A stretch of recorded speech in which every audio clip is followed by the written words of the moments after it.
Prends le petit micro, l'art du calme et de la tendresse, ou de l'intérieur, c'est ça que je devrais lire à chaque fois que je vois les décisions prises par Tebas, les mecs, c'est pas possible, c'est en train de me péter les... Parce que le Real Madrid est un club de corrompus, et jusqu'à la nuit des temps, ils seront corrompus, mais ça, faut pas le dire. Les gars, j'espère que vous allez tous très bien, je suis pas content, pas de pas vous retrouver, mais de la vidéo parce que... Aujourd'hui, on va parler d'un sujet très important qui va me casser la tête à parler tout simplement parce que j'en ai marre de la corruption. Je commence à en avoir marre de toujours répéter les mêmes choses et de toujours avoir le même sujet. À chaque fois que j'ouvre les réseaux sociaux, X, Twitter, je vois un truc sur le Real Madrid, des arbitres, des fautes, etc. Et moi, j'ai découvert ça comme vous il y a 2 jours. Monsieur Tebas, le président de la Liga, qu'on connaît tous bien, socios du Real Madrid, hein, pour ceux qui ne le savent pas, socios, hein, a tout simplement décidé de nous foutre le match de Osasuna qui a été décalé au 27 mars. Non, sors. Non, j'aime pas le Real Madrid, tu vas là-bas. Mais pas ça, enlève-le et on verra. Donc, on va jouer le 27 mars.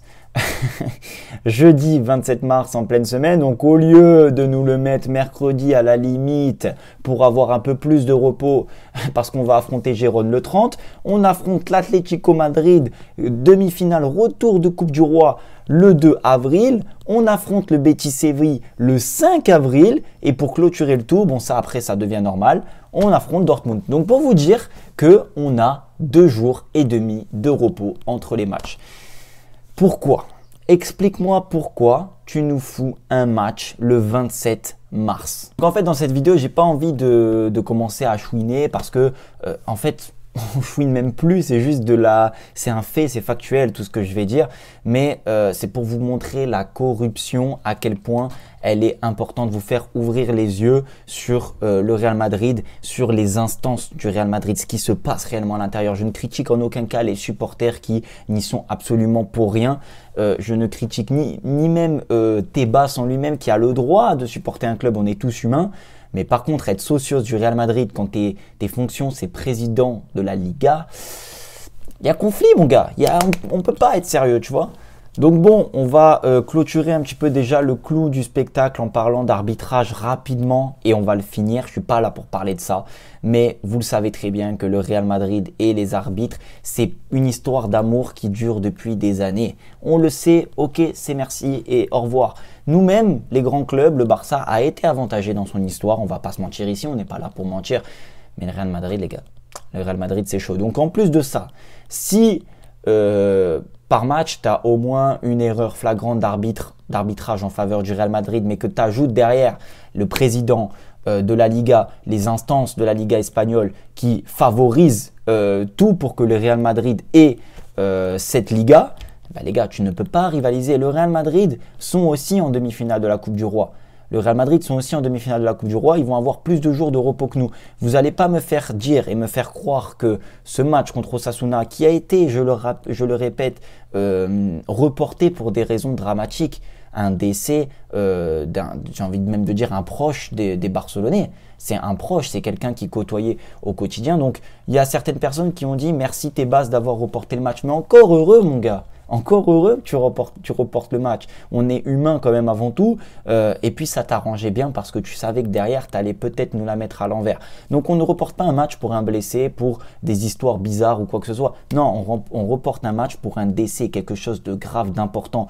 Et donc ce match-là, moi je pense que les Barcelonais doivent l'affronter et doivent être dans des bonnes conditions. Et je suis désolé, là c'est une mauvaise condition. Alors vous allez me dire oui, mais il y a la trêve internationale, ça permet de faire reposer, etc. Oui, tu vas te reposer là pour ceux qui ne sont pas allés en trêve, mais pour ceux qui sont en trêve, il est pas bête le Tebas, hein. Alajo, Rafinha. Ils ne seront pas rentrés de leur sélection sud-américaine. Ils savaient très bien qu'ils n'allaient pas rentrer et qu'ils n'allaient pas être prêts. Ou en tout cas, ils vont peut-être jouer, mais dans des conditions dramatiques. On vous rappelle qu'il y a plus de 15-17 heures d'avion entre l'Europe et l'Amérique du Sud. Donc, comment vous voulez que les joueurs soient à 100%? Et ça, c'est calculé. Et c'est pour ça que moi, ça m'énerve. C'est pour ça que je ne comprends pas comment on peut mettre ce genre de rencontre. Mais ça, c'est un exemple parmi tant d'autres. au milieu comme ça des événements, des éventuelles échéances très importantes. Donc merci de m'expliquer, même si on n'aura aucune information là-dessus, pourquoi ce match a été mis là. Moi, je pense quand même qu'il y a une pression qui est mise, ou en tout cas une peur qui tourne, qui rôde autour de ne pas aller contre le Real Madrid et tout. Je vous ai mis une photo là que vous pouvez voir où il y a marqué comme quoi Florentino Pérez a joué un grand rôle dans l'inscription de Pablo Torre et de Dani Olmo au début de saison, parce que vous savez, le Barça avait eu du mal à l'inscrire et apparemment il a poussé un peu, ou il a dit 2-3 trucs et ils ont été inscrits. Mais et il y a certaines personnes qui disent la grande classe. Non mais, vous vous rendez compte, est-ce qu'on se rend compte de l'influence du gars? Est-ce qu'on se rend compte, c'est pas un coup de maître ou c'est sympa, ok, merci, mais est-ce que vous vous rendez compte de l'influence qu'a Florentino Pérez sur Tebas, sur la Liga, sur le championnat espagnol? Est-ce que je pense qu'on se rend pas compte, le mec il a dit un truc, le Barça galère pendant des semaines pour faire inscrire Olmo. Il va dire un truc aux instances espagnoles, le lendemain, Dani Olmo et Pablo Torre sont inscrits. Faut m'expliquer. Alors c'est gentil, merci Florentino Pérez, ok, mais c'est pour vous rendre compte l'influence qu'a le gars. Donc après, ça se suit. Donc tous derrière se déroulent avec une peur ou avec certains leviers qui sont appuyés en se disant, là moi je vais appuyer un peu là-dessus. Florentino Pérez a peut-être, ce que j'affirme est peut-être faux, mais quand on regarde un peu ce qui se passe, il a peut-être dit oui à Tebas, écoute, là ils ont le match en retard, mets-leur là maintenant, au moins nous on a un peu plus de repos, tu vois parce que je veux dire. Donc c'est très difficile de savoir un peu tout ça et très dommage. Donc bon les gars, je vais pas parler 100 ans et m'énerver 150 ans sur ça. L'histoire on la connaît, on sait comment ça va se terminer et j'ai envie de dire, si le Barça perd cette Liga, et je l'ai dit en live hier soir, le Barça n'aura pas été dans des conditions équitables pour rivaliser toute la saison. Je le rappelle, on nous a vendu quand même un Real Madrid surpuissant qui allait tout écraser. Ils n'y arrivent pas, ils n'ont pas réussi à performer en ce début de saison, donc on essaye de rattraper un petit peu tout ça.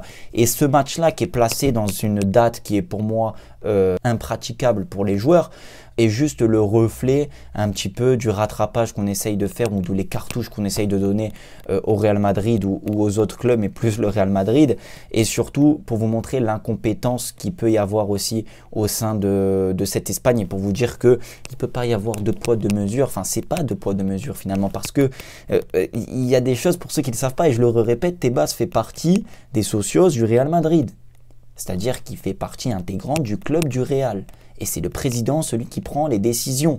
Donc peut-être qu'il a pris des décisions plus ou moins cohérentes dans le passé, on connaît quand même les antécédents, mais là, pour moi, c'est pas bon, c'est un manque de respect envers les joueurs. En réalité, ce match-là, il a une saveur particulière pour les joueurs. Il a une saveur particulière. Tu peux pas foutre un match comme ça en plein milieu de semaine, un jeudi soir. Les joueurs, ils ont envie d'aborder ce match dans les bonnes conditions. C'est un match, c'est l'adversaire que tu devais affronter si le décès n'aurait pas eu lieu à une date très précise. Donc, pour moi, il y a quand même un manque de cohérence là-dessus. Donc, expliquez-moi, s'il vous plaît, pourquoi on est dans ces conditions et pourquoi on est toujours en train de rabâcher tout ça.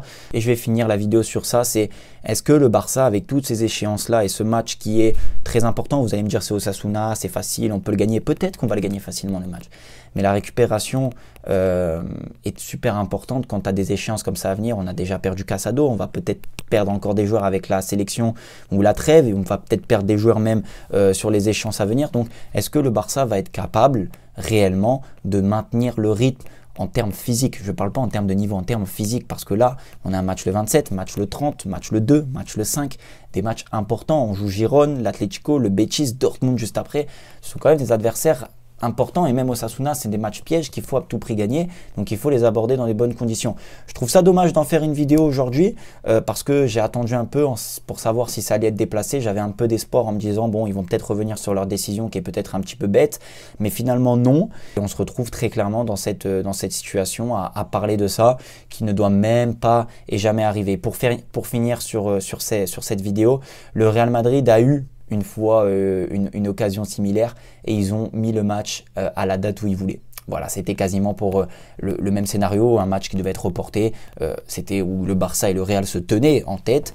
Et finalement, le Real a eu, je crois, le match en fin de saison et a pu l'obtenir et être dans des conditions tranquilles en étant, je crois, il me semble, éliminé de la Champions. Donc voilà, jouer le match tranquillement et je crois que s'imposer en tant que champion. Bref. On va pas en discuter 100 ans. Dites-moi en commentaire ce que vous en pensez. Moi, je trouve ça absolument, peut-être pas, je vais pas dire scandaleux, mais très limite de la part de Tebas et qui ne respecte pas non plus les normes physiques des joueurs. Il y a trop de matchs qui s'accumulent. Et voilà, jouer tous les 3 jours, même pas jouer tous les 2 jours et demi, 3 jours sur une période de 7-8 jours, c'est très compliqué. Prenez soin de vous et de votre famille. Je vous dis à la prochaine. Ciao.